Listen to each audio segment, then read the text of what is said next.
मी साळवी साहेबांना विनंती करतो की त्यांनी त्या ठिकाणी स्वतःच त्यांनी मनोगत व्यक्त करावं। महाराष्ट्राचं आराध्य दैवत शिव छत्रपती हिंदू हृदय सम्राट शिवसेना प्रमुख वंदनीय बाळासाहेब ठाकरे, धर्मवीर आनंद दिघे साहेबांना वंदन करून शिवसेनेचे मुख्य नेते, त्या राज्याचे माजी मुख्यमंत्री, विद्यमान उपमुख्यमंत्री आणि तुमच्या आमच्या सर्वांचे पालक एकनाथजी शिंदे, रत्नागिरी जिल्ह्याचे पालकमंत्री माझे सहकारी उदयजी सामंत, राजापूर लांजाचे विद्यमान आमदार किरणजी सामंत, उपस्थित असलेले सर्व व्यासपीठावरील शिवसेनेचे सन्माननीय पदाधिकारी आणि माझ्यासोबत आलेले राजापूर लांजा या मतदारसंघातले सर्व विद्यमान पदाधिकारी, लोकप्रतिनिधी, खास आलेले आमचे सर्व मुंबईवासीय बंधूंनो व मित्र हो, 9 तारीख म्हणजे भाईंचा जन्मदिवस आणि तोच धागा पकडून, कारण माझा सुद्धा जन्म 9 जुलैला भाई, आणि 9 तारीख म्हटली की शुभ असते उदयजी। आणि मग 9 तारखेला सकाळी भाईंना भेटलो, भाईंचे आशीर्वाद घेतले आणि भाईंना म्हटलं की मला आता कुटुंबातला एक सदस्य छोटा भाऊ मागे राहिला होता, तो तुमच्या परिवारामध्ये परत येऊ इच्छितो अशी इच्छा व्यक्त केली आणि माझ्यासोबत माझ्या मतदारसंघातले अनेक मंडळी आपल्या शिवसेनेमध्ये येऊ इच्छितात अशा तरी इच्छा व्यक्त केली आणि आजचा हा सुवर्ण दिवस निघाला। मी खरोखर स्वतःला नशिबान समजतो, कारण ही जागा पवित्र आहे। धर्मवीर आनंद दिघे साहेबांच्या स्पर्शाने ही जागा पवित्र झालेली आहे। त्यांच्या अधिपत्याखाली शिंदे साहेबांनी उभं राहिलं हे संपूर्ण महाराष्ट्राने आणि संपूर्ण देशाने पाहिलेलं आहे।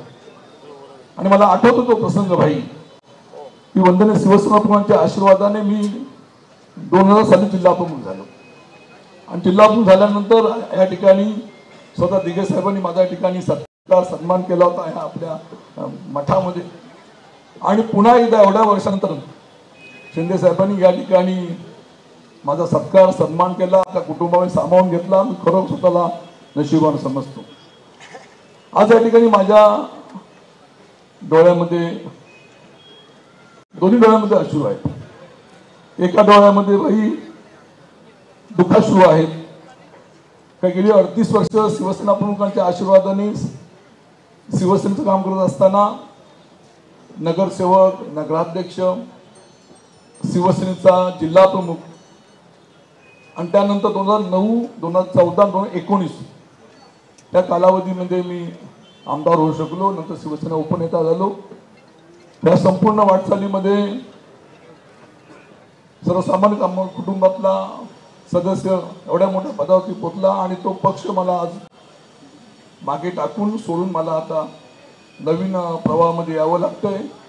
त्यामुळे माझ्या डोळ्यामध्ये नक्कीच दुःखाश्रू आहेत आणि दुसऱ्या डोळ्यामध्ये आनंदाश्रू आहेत, कारण कुटुंबातला सदस्य म्हणून भाईने माझ्यावरती प्रेम केलं।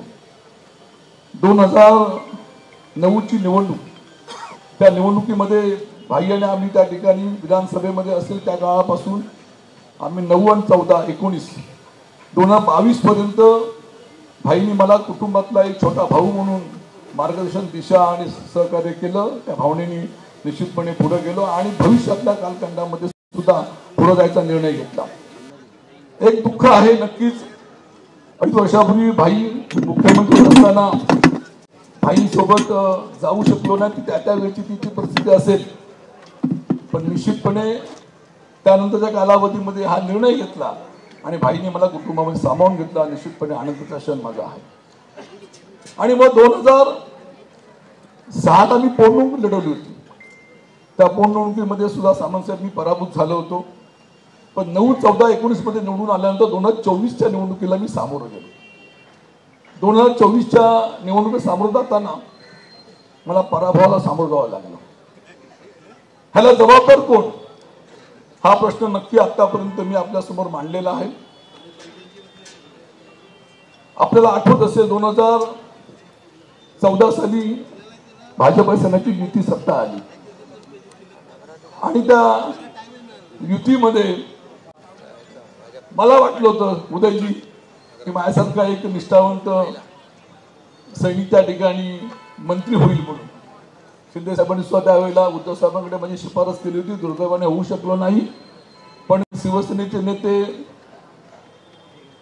आता नाव घ्यावंच लागेल, विनायक राऊतनी त्यावेळेला दीपक केसरकरांना मंत्री केलं.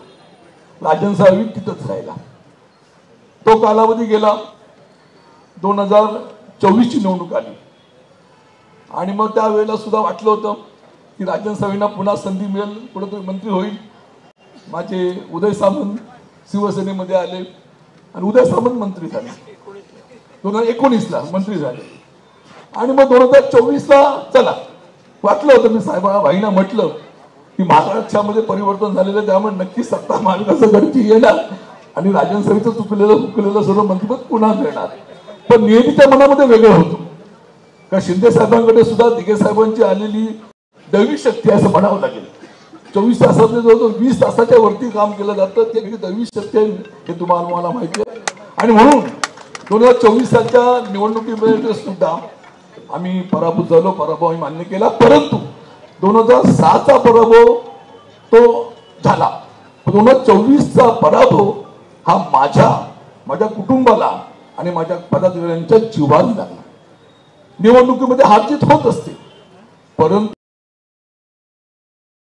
त्यावेळेला त्या निवडणुकीच्या ह्याच्यामध्ये सिंधुदुर्ग जिल्ह्यामध्ये विनायक राऊतला आम्हा सर्व मंडळींनी मतदान करून एकदा दोनदा खातं बनवलं. त्याच विनायक राऊतनी त्या निवडणुकीमध्ये त्यांच्या जिल्हा प्रमुखांनी विलास साळकींचे पदाधिकाऱ्यांनी त्यावेळेला आमच्या भैयाचं काम केलं.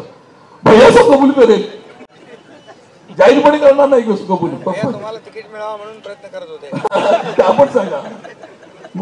आणि म्हणून अशा ह्या पराभवाचं नक्कीच जिव्हारी लागलेलं आहे आणि म्हणून मग आम्ही शांत होतो. आणि म्हणून त्यानंतरच्या काळामध्ये आम्ही ठरवलं की पुन्हा एकदा एक आमचं वाट चुकलेला भाऊ कुटुंबाच्या बाहेर गेला होता. परत भाईंनी कुटुंबामध्ये मला घेतलं, छोट्या भावासारखं प्रेम केलं आणि आज मी आपल्या सर्वांच्या उपस्थितीमध्ये भाई या ठिकाणी म्हणजे आपण म्हटलं जातं दुधामध्ये साखर पडली की दूध मधुर होतं, तसं ह्या राजापूर लांजा विधानसभा मतदारसंघामध्ये जिल्ह्यामध्ये आज आम्ही सर्व मंडळींनी पुन्हा याच्यामध्ये आल्यामुळे दूध मधुर झालेलं आहे. तर भविष्यातल्या कालखंडामध्ये ह्या जिल्ह्यामध्ये 100% शिवसेनाच होणार या ठिकाणी सांगू इच्छितो. जाता आता एकच आपल्याला सांगू इच्छितो की आज आपण पाहिलं असेल गेले आठवडाभर राजन साहेबांना विधान परिषद देणार, राजन साहेबांना महामंडळ घेणार. हे मी बोलत नाही, हे मीडियाच्या माध्यमातून सांगितलं जातंय. पण भाईंना मी एवढंच नम्रपणे सांगेन की मला शिवसेना पक्षाच्या माध्यमातून आपल्या मार्गदर्शनाखाली आपल्या आश्वाने सर्व काही मिळालंय. मला काही नको, मी अत्यंत समाधानी आनंदी आहे. परंतु भविष्यातल्या कालखंडामध्ये या भागामध्ये संघटना वाढवणं मोठं करणं आमचं आद्य कर्तव्य राहील. आणि म्हणून फक्त आणि फक्त एकच अपेक्षा की माझ्यासोबत आलेले राजापूर लांजा साखर मतदारसंघातले माझे सर्व मतदार, माझे शिवसैनिक, माझे पदाधिकारी त्यांना योग्य ते सन्मान एकदम त्यांना अनुषंगाने जे का देता येईल ते द्यावं. आणि महत्वाचं म्हणजे उरले सोयला विकास. उदयजी आपण पालकमंत्री आहात, आपण तिथे स्थानिक आमदार आहेत, मी या ठिकाणी तुमचा एक मोठा भाऊ मान्य केलेला आहे. अशा तऱ्हेने माझ्यापेक्षा माझ्या असलेल्या पदाधिकाऱ्यांनी सांभाळून नम्रपणे या ठिकाणी विनंती करतो. कारण आपण पाहिलं असेल आज जवळजवळ 650-700 लोक आज या ठिकाणी आलेले आहेत. मतदारसंघामध्ये अनेक लोक आहेत. त्यामुळे उदयजी आणि किरणजी आपला मतदारसंघ मला वाटतं 90%च्या पुढे जाऊन अशा तऱ्हेच्या या ठिकाणी भावना व्यक्त करतो. आणि भविष्यातल्या कालखंडामध्ये आपल्या अधिपत्याखाली पुन्हा एकदा या ठिकाणी आम्ही एकत्रपणे काम करतो असं आपल्याला सांगू शकतो.